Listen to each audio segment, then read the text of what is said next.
Bienvenue à tous et à tous pour une nouvelle vidéo. Aujourd'hui on est le 27, voilà le 27 aujourd'hui. On va parler d'un petit truc intéressant, donc là ça fait un moment que j'ai dit qu'on allait parler. Donc il y a avec nous Yodur Métallique, coucou. Bonjour. Voilà. J'espère qu'on va entendre aussi dans la vidéo parce que ça a été un peu compliqué.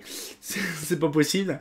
Donc du coup voilà, donc là on va découvrir ce petite lampe là, l'induction. Donc du coup c'est une lampe, moi pour ma part que j'ai jamais vue allumée, même déjà dans ma part. Si à part en Belgique, mais jamais vu allumée.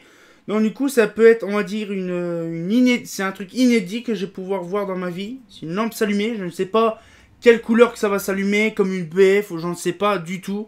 Donc c'est de la pure découverte. Donc voilà, on va découvrir un petit peu tout ça.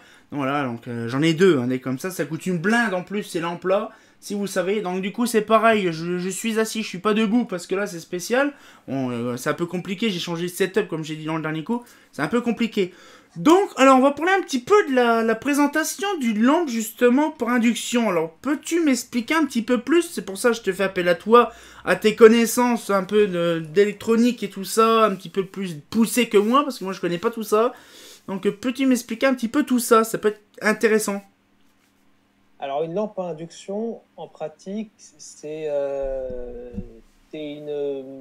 peu comme un tube fluorescent. Sur le principe de fonctionnement, il y a simplement une différence au niveau de la manière dont on fait circuler l'électricité dans le tube. Et Mhm. finalement, c'est assez ressemblant. Le but, en fait, de ces lampes-là, c'est de reprendre le principe du tube fluo, mais sans l'inconvénient des tubes fluorescents, c'est-à-dire sans qu'il y ait d'électrode dans le tube, puisque l'électrode est une pièce d'usure qui limite la durée, qui fait qu'il y a une limitation de la durée de vie. Voilà, en gros, c'est ça. Donc Alors, oui, en fait, vas-y. je vais rappeler rapidement pour en venir à la lampe à induction, je vais rappeler rapidement le principe de fonctionnement des tubes fluorescents.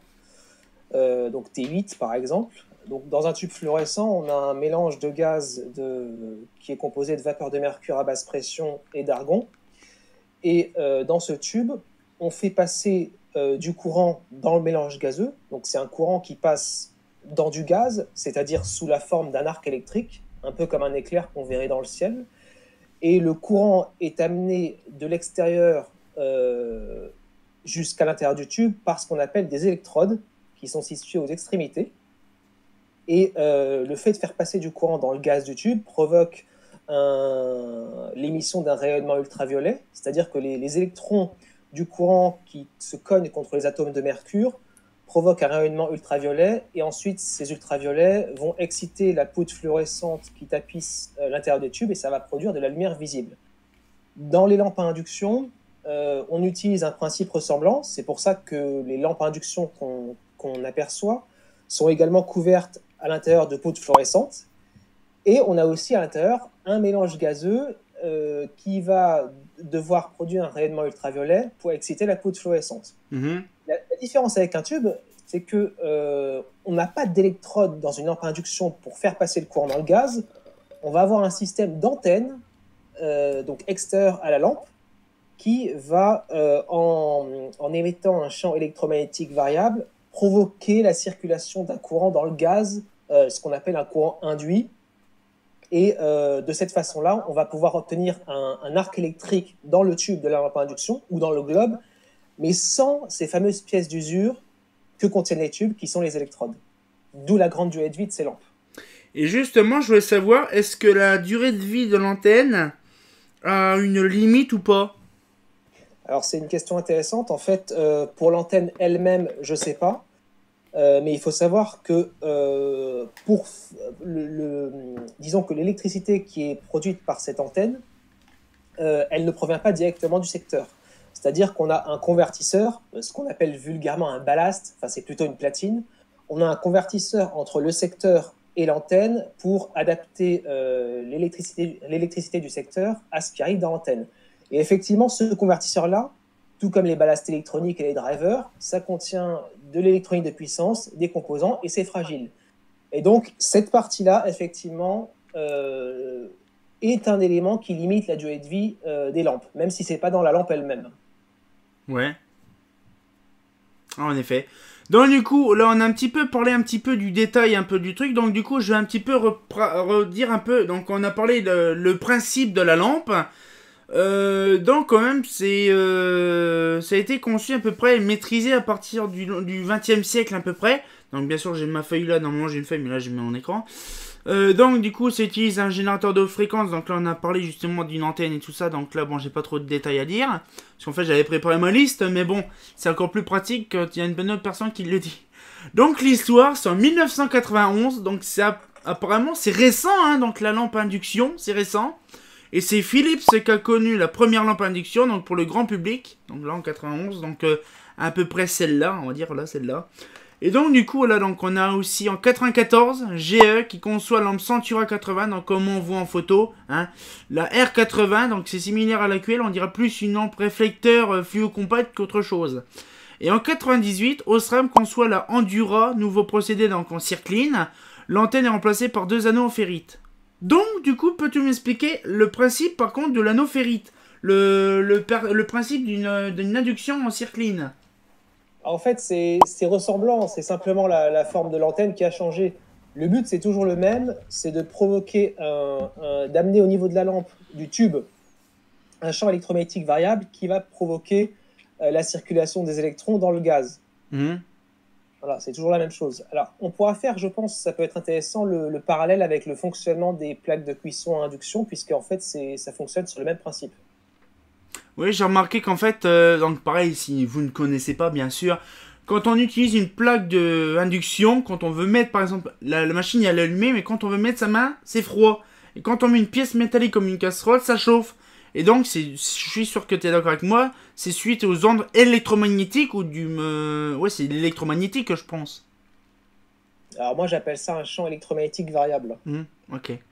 Ah, c'est assez poussé, toi, tu sais plus de choses que moi en tant que poussé, quoi. Donc, c'est vrai que voilà. Et donc, du coup, je t'ai demandé par rapport à ça. En fait, dans la lampe induction, donc il y a une enveloppe en verre spécifique avec un traitement CEM. Donc, le traitement CEM, je ne sais pas ce que c'est réellement. Mais à mon avis, c'est un verre qui empêche les ondes électromagnétiques de passer à travers le verre. Donc, a priori, ça doit être ça. CEM, ça veut dire compatibilité électromagnétique. Et quand on parle de ça, en principe, on fait souvent référence à ne pas polluer l'environnement par des ondes. Et à ce moment-là, c'est cohérent avec l'idée d'avoir un revêtement particulier sur la lampe pour empêcher le rayonnement interne de sortir et d'aller perturber des équipements informatiques ou de télécommunications, par exemple. Et donc, du coup, c'est pareil, la poudre fluorescente, c'est pareil, c'est un peu comme les tubes fluo, quoi, à peu près.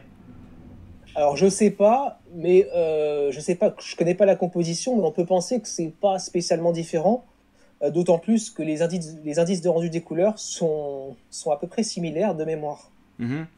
Après, et les températures de couleurs disponibles aussi. Ouais, et donc du coup, après, j'avais marqué un peu dans les conceptions de la vapeur de mercure sous basse pression dans l'enveloppe, bon ça on en a parlé, dans plusieurs dispositifs, notamment le solénoïde.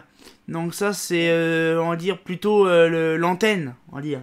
Ouais, solénoïde c'est une bobine de mémoire. Il peut servir d'antenne. Ouais. Et donc du coup, je suis en train de vérifier en même temps. Donc là, par exemple, c'est pareil, là on a un petit peu plus de détails. Par exemple, les performances. Donc là, on va parler des performances. Donc là, bien sûr, il y a quand même pas mal de performances. Le rendement lumineux je sais pas si tu sais, mais le rendement lumineux d'une lampe, justement, QL, donc la version Philips, c'est 80 lumens par watt. Si tu veux savoir. 85 d'IRC, donc en indice de rendu des couleurs. 70 000 heures pour les internes et 100 000 heures pour les externes. Ça fait quand même pas mal d'heures. On va dire, il y a plus d'heures. C'est pour ça que tu t'avais dit tout à l'heure que justement la version fluo, comme c'est on dire un allumage avec les électrodes internes, comme tu m'avais expliqué là tout à l'heure par rapport à ça, l'usure en fait des électrodes et tout ça, ça fait que la lampe elle vieillit plus. Alors que là, il n'y a pas d'électrodes, donc la lampe, elle vieillit moins, en fait. C'est ça? Bah, c'est ça. Et en fait, les électrodes dans les tubes, c'est la principale pièce d'usure qui n'existe pas dans les lampes à induction. Ah, c'est pour ça que ça fait 100 000 heures, en fait. D'accord. Après, il y a par exemple, là, j'ai été un petit peu dans les puissances et les couleurs. Donc, moi aussi, ça m'a scotché quand j'ai vu ça. Donc, du coup, en fait, il y a donc en Philips QL, il y a la 55 watts, la 85 watts, la 165 watts. Et en température de couleur, il y a 2700, 3000, 4000 et 5000 K. Franchement, Philips, ils ont vraiment fait pas mal de technologies en version induction. Je ne savais pas. Non, du coup, là, c'est une petite chose très intéressante à découvrir. Donc voilà. Et l'Osram Endura, donc la version Circline, ils ont fait 70, 100 et 150. C'est un peu rapprochable par rapport à la lampe à décharge normale, la lampe à iodure au sodium. Et donc la température de couleur c'est de 3000 et 4000. Sauf que je n'ai pas par contre les lumens par watt ou carrément le lumen par exemple des puissances en question. Ça j'ai pas eu le temps de piocher un peu dans les termes, mais j'aurais pu rechercher plus tard. Mais l'Osram Endura j'ai pas de puissance de lumen en plus. Donc voilà, donc du coup, voilà, c'était un petit peu le truc. Donc du coup, on va pouvoir passer. Donc là, je pense que ça peut être intéressant. T'en as déjà vu, toi, des lampes allumées? Ouais, à Alors, l'aéroport Charles de Gaulle, il y avait une époque où il y en avait. Alors, c'était sous un espèce de Porsche assez haut. ouais, Et comme c'est assez haut, bah, ça fait des coûts de maintenance importants, ouais. on peut le penser. Et bah, justement, ça devenait intéressant dans ce cas-là d'avoir des lampes qui vivent très longtemps. Ah. Et apparemment, c'est pour quelles applications un peu ces genres de lampes-là? A priori, les explications, c'est justement quand c'est compliqué d'assurer la maintenance Mhm. ou que c'est trop coûteux, bah justement, on met ces lampes-là, comme ça, il y a besoin d'intervenir en théorie beaucoup moins pour faire les relampings. Ah ouais. Non, c'est vraiment on va dire, c'est une lampe économique. Bon, je sais pas si c'est réellement économique en fait cette lampe-là en fait. Je ne sais pas du Bah, tout. vu l'efficacité en lumens par watt, c'est quand même plutôt économique. On a vu qu'on était autour des 80 lumens par watt. Mhm. Bon, c'est un peu moins, c'est quand même moins performant que le sodium haute pression, sauf que le rendu des couleurs de ces lampes à induction et la disponibilité de diverses teintes fait que bah, ça reste quand même une lampe intéressante qui ne peut pas être complètement remplacée par le sodium haute pression, Mhm. qui de toute manière vit moins longtemps. Et on aurait pu faire des lampes justement induction mais avec de la sodium dedans. Ou du néon. Euh, alors là, je ne sais pas. Je ne sais pas. Alors, basse pression, En sodium basse je sais pas. pression ou du néon sous basse pression. Ça existe des tubes néons d'enseigne. Et je sais que Hmm. ça existe. Et donc du coup je voulais savoir. Moi après je ne sais pas parce que je te pose la question. En tant que toi tu t'y connais plus là-dessus sur le domaine. Est-ce qu'on pourrait exciter les atomes de néon ou de sodium le même procédé que la mercure basse pression avec justement la méthode de l'induction? Alors, c'est une question intéressante, j'ai jamais pensé. Pour le néon, euh, a priori, je pense oui, mais je ne sais pas du tout. Pour le sodium, attention, on n'excite pas le sodium. Le sodium, c'est un métal qui est solide Ah à c'est vrai, je température pense. ambiante, Ouais. donc c'est pas lui qui est excité. Il y a d'abord un gaz de base qui, lui, est ionisé, et l'élévation en température de ce gaz-là permet de vaporiser ensuite le sodium. Ouais, donc ça n'a rien à voir le gaz d'emprisonnement et le gaz de. Ouais. Donc ouais, il y Donc, je aurait que sais. le néon qui pourrait fonctionner en fait. Et Parce que, le ouais, c'est quoi? il faut, si on veut faire du sodium, il faut quand même une température minimum pour pouvoir vaporiser. Ouais, c'est sûr. Donc, Et donc du coup il y a ça. Et moi c'est pareil, je voulais savoir si on mettait du xénon à la place du mercure. Bon, c'est pas non plus ultraviolet, mais on aurait pu justement, on va dire, en voir un taux de lumière aussi parfait parce que je sais que le xénon il a une lumière blanche pâle. hmm, Un peu comme la iodure. Alors je ne sais pas un peu la température de couleur par rapport on va dire le spectre lumineux d'une lampe à xénon, parce que j'ai pas de lampe à xénon autour de moi. Mais je pense que ça va être un blanc pur, genre de 4000 ou 4500K, je pense. Et hmm. toi, bon là ça n'a rien à voir avec la lampe, mais comme je sais qu'on se voit pas souvent, est-ce que toi, tu verrais plus tard dans les lampes à décharge, parce que je pense que la LED, on en a parlé dans une vidéo, que la LED, bon ça arrivera un moment que ça va être épuisé, est-ce que toi tu serais capable de dire que la lampe à décharge à xénon serait disponible plus tard? Je ne sais pas. Parce que là en fait, Faudrait qu'elle ait des performances intéressantes. parce que le xénon on en trouve partout, c'est un gaz noble, on en trouve facilement. Et il n'y a pas de mercure, donc du coup, c'est pas, on va dire, chimiquement, on va dire, Polluant. pourrave. C'est pas, voilà. Et donc, du coup, moi, je pense que ça, voilà, bon, là, c'est bien sûr, c'est une parenthèse, mais bon, après, voilà, c'est vrai que des fois, on peut penser, parce que là, en fait, on parle de bilan énergétique ou des trucs comme ça par rapport à la lampe justement, de ça, mais voilà, donc ça peut être une bonne idée de peut-être qu'un jour, pourquoi pas, une lampe à xénon qui arrivera. Bah, il y a déjà des lampes à xénon pour les voitures, ça, c'est un fait. Mhm. Mais ils ont pas réellement, parce que quand tu vois les lampes à quartz, les lampes à xénon pour les voitures, c'est bien blanc pur. Ils peuvent faire ça pour l'éclairage public. Ça leur coûtera pas cher. Mais si c'est les alors, à l'époque où il n'y avait pas les LED, c'était les iodures qui ont été déployés et non Mhm. pas le xénon. Donc, on peut penser qu'il y a une raison à ça. Ouais, il y a bien une raison et je pense savoir pourquoi, parce qu'à mon avis, le xénon n'était pas encore au point. Tout comme l'induction, ça arrivait très tard et ça a parti très tôt. Je sais pas si tu es d'accord avec moi. Ouais, bah, en fait, c'est arrivé tard parce que le convertisseur électronique euh, a besoin de certaines technologies pour pouvoir être construit. Donc Ouais. ça explique que ce soit pas arrivé tout de suite. Et c'est parti très très vite. Pourquoi? Bah, parce que les LED sont arrivés dernièrement. Ah, ouais, c'est sûr. Et c'est vrai que j'ai remarqué, moi j'ai des têtes trois quatre catalogues où qui a la QL. Mais moi, dans mes catalogues, allez, en 2013, ça parlait encore, mais en 2015, ça n'en a quasiment plus. Hein, donc ça durait peut-être quoi, peut-être une vingtaine d'années, c'est tout. C'est pas vraiment une technologie qui a été vraiment... on va dire qu'elle a été boudée, la lampe induction, on dirait. C'est vraiment un truc de dingue. Et c'est vrai que c'est pour des usages quand même assez spécifiques. Ouais, c'est dommage. Alors on pourrait faire le parallèle, ça me semble intéressant, avec le fonctionnement des plaques à induction. Oui. Alors pour la cuisson par induction, ça fonctionne de la manière suivante, c'est-à-dire que sous la plaque, on a une bobine Mhm. qu'on peut assimiler à une antenne finalement. Cette bobine va produire un champ électromagnétique variable. Et quand on va poser un morceau de métal au-dessus de la plaque, donc exposé au champ, et ce Mhm. morceau de métal, ça va être la casserole, eh bien, il va se mettre, du fait du champ électromagnétique variable, à circuler dans le métal de la casserole ce qu'on appelle des courants induits. C'est des courants qui vont boucler, qui vont faire des petites boucles dans le métal même qui constitue la casserole. Mhm. Et le fait de faire passer ces courants dans le métal de la casserole ben, va provoquer automatiquement l'échauffement de cette casserole puisqu'elle possède une résistance électrique non nulle. Voilà, donc ça c'est la cuisson par induction. Et les lampes bah, fonctionnent à peu près de la même manière, les lampes à induction, sauf qu'au lieu que les courants induits fassent chauffer du métal, les courants induits vont circuler dans le mélange gazeux et produire la lumière ultraviolette dont on a parlé en introduction. Ah ouais, ok.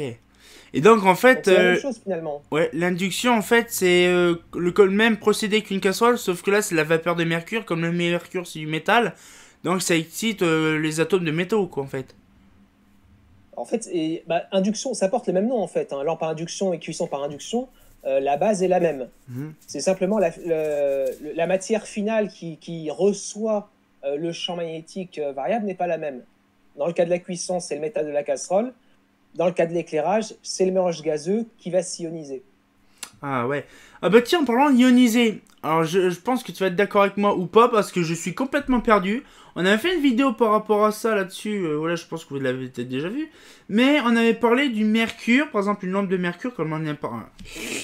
Une lampe de mercure, c'est pareil. J'avais pensé que la lampe, le mercure, quand le tube à décharge noircit ou comme le tube fluo noircit, c'est le mercure qui se ionise, c'est ça? Non, ioniser, un gaz ionisé, ça veut dire qu'on l'a rendu, qu'il était isolant à la base et qu'on l'a rendu conducteur d'électricité, Mhm. provisoirement, Donc, qui ôte-moi permet d'un d'avoir doute. un arc électrique dedans. Ouais, donc ôte-moi d'un doute, c'est quand le tube à décharge il est noir, c'est que le mercure est déionisé. Non, non, ioniser, un gaz ionisé, c'est un gaz qu'on a rendu conducteur d'électricité. Mhm. C'est-à-dire que quand un tube fluorescent est allumé, ou une lampe à décharge, le mélange gazeux à l'intérieur, il est ionisé, puisqu'il est conducteur. Mhm. Mais à partir du moment où on éteint la lampe ou le tube, le courant passe plus dedans et le gaz est de nouveau isolant. Et là, il n'est plus ionisé. Alors du coup, comment ça se fait que le tube à décharge ou le néon, donc là c'est un truc technique que je ne sais pas parce qu'on n'a pas fait le vidéo ensemble, par rapport à ça, pourquoi que le tube à décharge d'une lampe à mercure ou le tube fluo noircit? Alors ça peut être, à mon avis, dû à la détérioration des électrodes, qui se décomposent en je ne sais quelle matière, qui va ensuite se déposer. Mais je connais pas les détails. Sachant qu'une électrode d'une lampe à décharge, donc genre tube à décharge de mercure, c'est du tungstène. Oui. Le problème, c'est que certains tubes à décharge ne se font pas comme ça en fait. Il n'y a que les mercures. Et on a testé une fois avec mon pote Seb de l'Oise. Un tube à décharge, on l'allume rapidement et on l'éteint rapidement. Ça fait un Ah bon. voile noir à l'intérieur. Absolument. Eh bien, je ne sais pas pourquoi. Et est-ce que c'est ça que je disais par rapport à ça, c'est le mercure qui s'ionise ou un truc comme ça? Parce qu'en fait, on dirait que le mercure n'a pas le temps de fondre, donc on dirait qu'il a un espèce de choc ou un truc comme ça, et ça fait noircir le tube. Et quand tu veux réallumer la lampe et que tu la laisses par contre allumer à fond, et quand tu la réteins entièrement au bout d'une heure ou deux, le tube, plus une rayure, plus de noir. On Oui, dirait que si tu j'ai fait la veux, même expérience. faudrait que Et je ne sais t'essayes. pas pourquoi. Faudrait que t'essayes à l'occasion, ça serait vraiment une très bonne chose. Hein, pourquoi pas, faut aussi tester nous par notre. Un tube à décharge de mercure, il faudrait que j'en pète une par contre, mais ça c'est dangereux. Mais on voit le tube à décharge, on l'allume d'un seul coup. Et moi, mon pote Seb, il m'a expliqué qu'il avait testé sur du 220, je sais plus ce que c'est, bon, je vais pas raconter de conneries non plus. Mais en fait, le tube était complètement noir.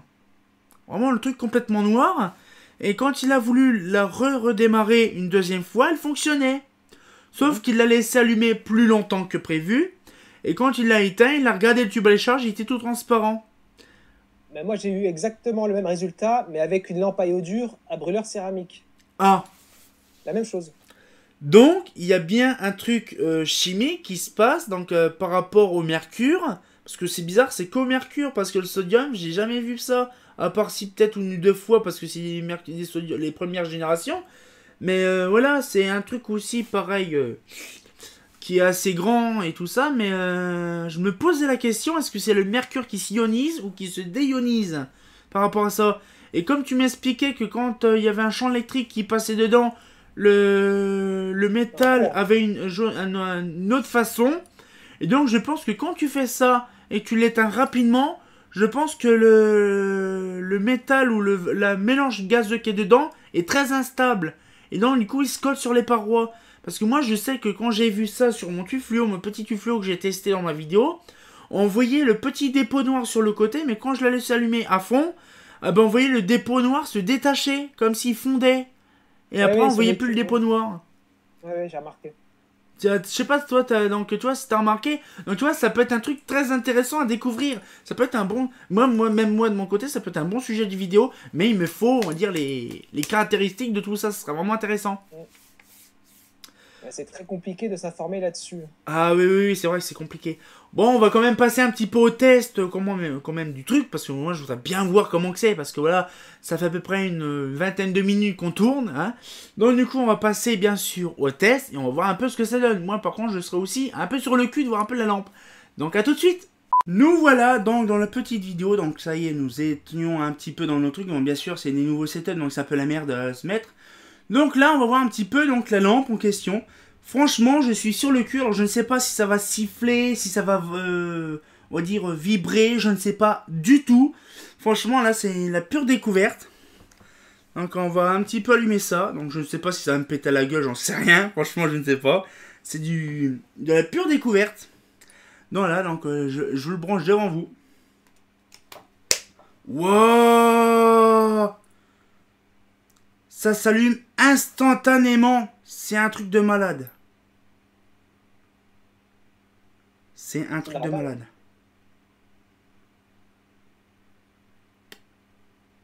Ah ben je suis sur le cul.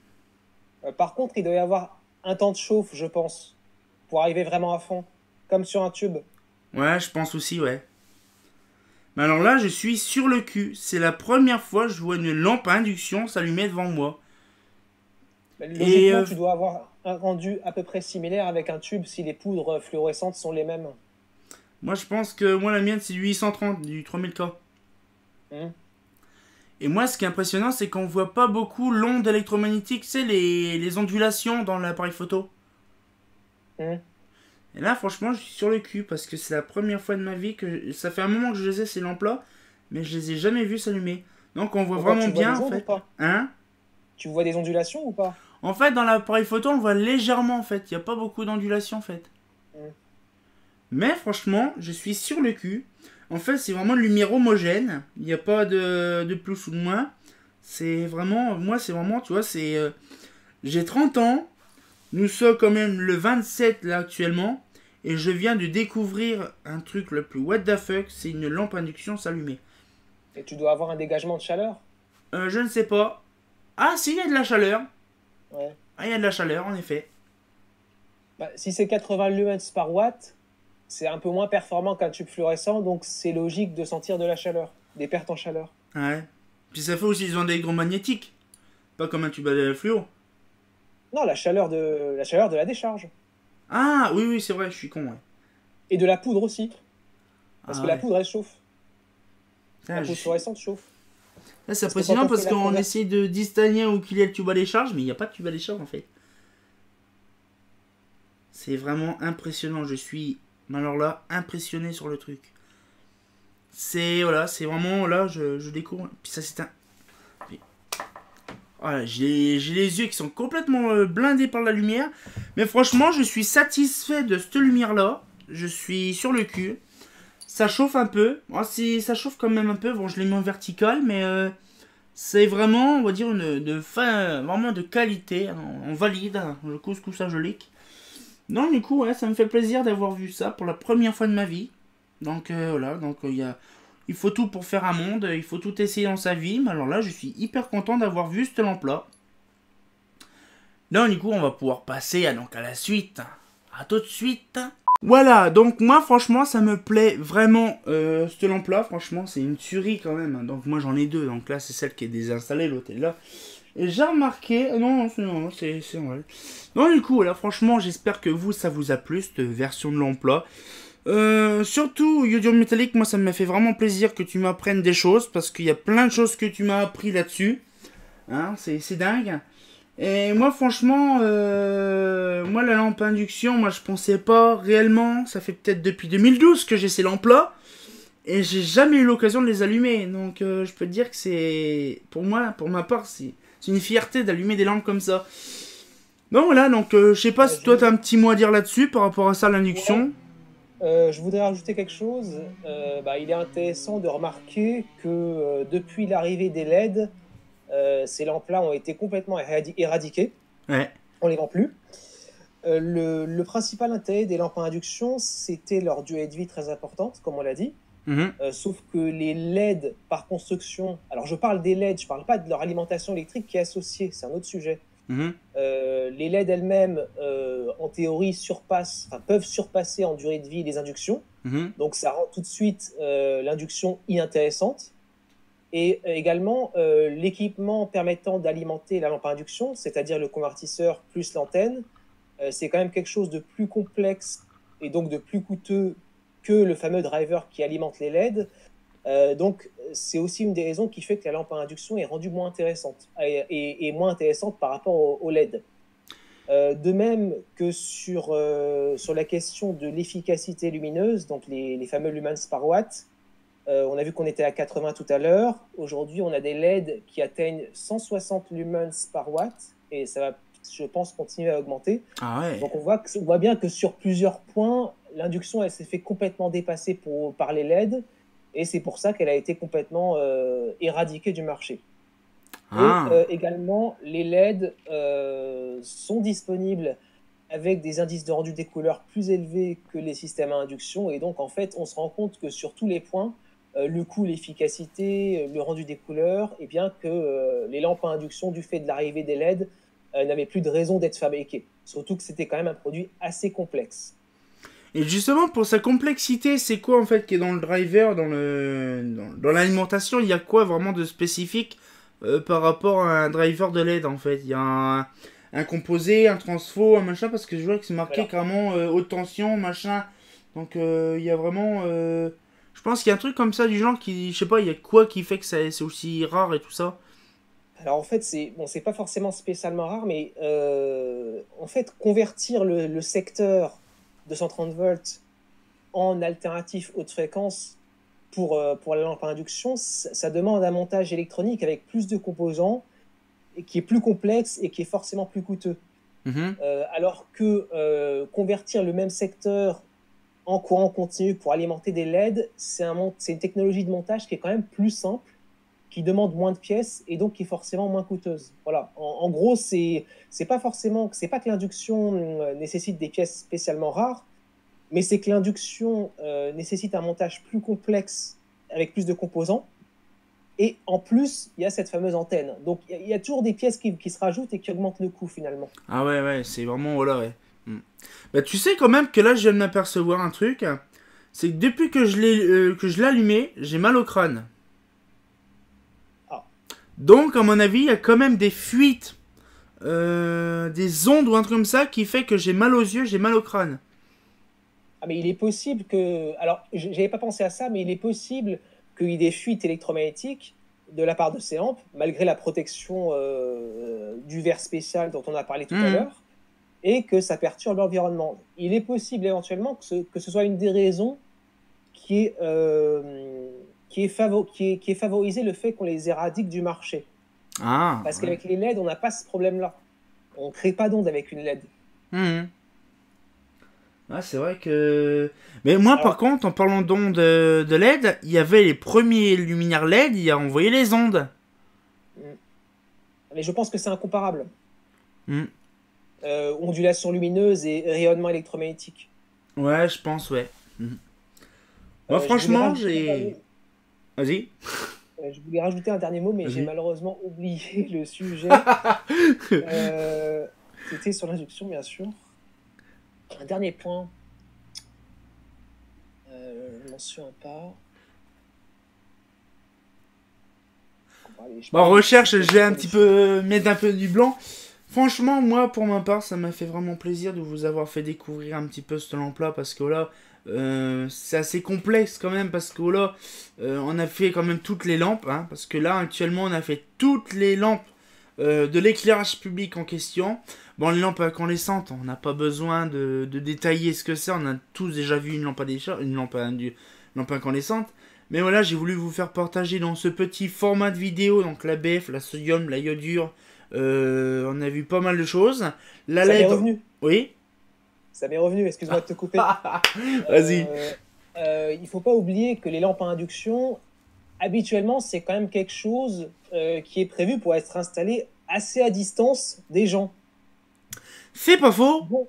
Donc, puisqu'on a vu que c'était fait pour durer longtemps et être installé dans des endroits où la maintenance était compliquée, par exemple à grande hauteur, Ouais. et donc c'est quand même quelque chose qui est fait pour être loin des gens, et par conséquent, on peut penser que s'il y a de la pollution électromagnétique qui fait mal à la tête ou je sais pas quoi, bah, c'est un problème qui est peut-être pas si important que ça finalement, sachant qu'on n'est habituellement pas censé être à côté.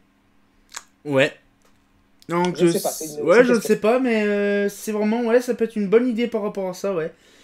Donc, ouais, comme je disais donc, par rapport à tout à l'heure, donc on a vraiment fait, en fait, je sais pas si tu as vu toutes mes autres vidéos, hein, on a parlé de la BF, de la sodium, de la iodure, du tufluo, on a parlé de sodium basse pression, là on a parlé de l'induction. Franchement, on a fait pas mal, dans ce format de vidéo là, on a vraiment parlé beaucoup de choses d'intéressantes. Et donc du coup, je pense qu'on va peut-être faire d'autres vidéos sur le sujet de lampes. Ça Alors, sera pas... Hein. un truc à ajouter, excuse-moi. Vas-y. C'est que un des inconvénients finalement de la lampe à induction, c'est que c'est quand même une lampe à décharge basse pression, qui fait que ça nécessite quand même des luminaires assez gros et toute une optique associée pour diriger correctement le flux. Ah, parce que c'est une lampe assez spéciale hein, quand même. C'est pas, ouais, c'est pas une BF. Oh, ça peut comme sembler une BF, mais c'est vrai que dans une lanterne, normalement on se fie au foyer par rapport au tube à décharge et tout ça. Alors que là, il n'y a pas de tube à décharge. C'est Voilà. vrai que c'est compliqué en fait, à dire le point de vue photométrie. On peut pas mettre dans une EPA 125 ou un truc comme ça. C'est vrai que c'est assez C'est complexe par rapport à ça. Ouais, c'est c'est vrai, plus c'est. délicat. Et un des avantages des LED, c'est qu'on dirige très facilement le flux. Donc, Ouais. par rapport aux inductions. Et donc, on se rend compte que c'est une des raisons de plus pour lesquelles les inductions n'avaient, à mon sens, plus aucun intérêt par rapport au LED. Ah ouais, ok. C'est vrai, j'y pense pas en fait à ces machins. C'est vrai que même vous et moi, on n'a pas l'occasion d'en voir dans sa vie des lampes induction, à part les plaques induction dans sa cuisine. Mais bon, eh ben ouais, franchement, tu m'as appris beaucoup de choses. C'est ça qui est bien parce que je pense qu'on va faire pas mal de vidéos ensemble, pas tout de suite, mais des autres. Et c'est vrai qu'en fait, t'as, on va dire, une connaissance, point de vue, voilà, technique sur ces genres de choses-là. Moi, je prévois par exemple de faire une vidéo, je ne sais pas si soit ça s'intéresserait, de savoir par exemple de calculer sur un exemple la Mercure 125. Je sais que la Mercure 125, c'est 125 volts. Voilà. Sache quand même qu'on a testé avec mon pote Seb de l'Oise, on a testé une BF 125, ancienne génération, première génération, le ballast neuf ou ancien. On a remarqué quand même qu'il y a un pic de tension au début, et après ça se redescend, et puis après à un moment ça se stabilise, et donc du coup il y a la tension donc, est plus puissante ou moins puissante, c'est suivant la marque de la lampe, ou la vieillesse de la lampe, Oui. voilà, il y a plusieurs, on va dire, plusieurs catégories, plusieurs critères qui fait qu'en fait l'appareillage, tout ça, c'est pour ça que je voudrais qu'un jour on fasse une vidéo là-dessus. Par rapport au ballast ferromagnétique, vraiment de calculer pourquoi qu'il y a une, alors qu'il n'y a pas d'allumage comme un amorceur, un truc comme ça dans une Mercure, mais Ouais. vraiment de voir pourquoi qu'en fait il y a, ou si tu peux me faire l'occasion, une vidéo par rapport à ça de ton côté, pour me dire pourquoi qu'en fait que la BF a une certaine démarrage ou un certain temps d'allumage, la lampe à telle volts, et puis arrivé à un plein pôle, il y a tant de volts en fait. Mm. Voilà. Tu vois, en fait, je voudrais une petite vidéo par rapport à ça, tu vois, pour comprendre en fait l'histoire de ça, parce qu'il y a mon pote Seb de l'Oise aussi, mon pote Seb de l'Oise qui voudrait aussi avoir plus de détails là-dessus. Ça peut être aussi intéressant pour vous aussi, hein. Donc du coup voilà, donc moi franchement ça m'a plu. Voilà, donc la petite vidéo, je pense qu'elle va se terminer là. Elle est assez longue. Hein? Elle est assez longue. Oui, je pense que oui, une trentaine de minutes, bon avec les rushs et tout ça que je vais faire, je pense que ça ira. Donc du coup là, donc moi je te remercie beaucoup Yodur Metallic Ouais. d'avoir participé à la vidéo, parce qu'il y a des trucs que j'ai pas connus dans mes connaissances par rapport à la lampe à induction, parce que voilà, moi ça m'a ouvert un peu plus l'esprit sur la lampe à induction, d'apprendre beaucoup de choses. Et puis voilà, moi ça m'a fait vraiment plaisir, donc je pense qu'on se refera une vidéo plus tard, prochainement, on verra. C'est suivant tes disponibilités aussi. Mm. Et puis, ben, dans ce cas-là, nous, on se retient au courant pour une nouvelle vidéo. Et puis, comme d'habitude, hein, bah... Tu connais pas C'est pas mon truc faux. à la fin? Hein? C'est pas faux. Bah, c'est pas faux.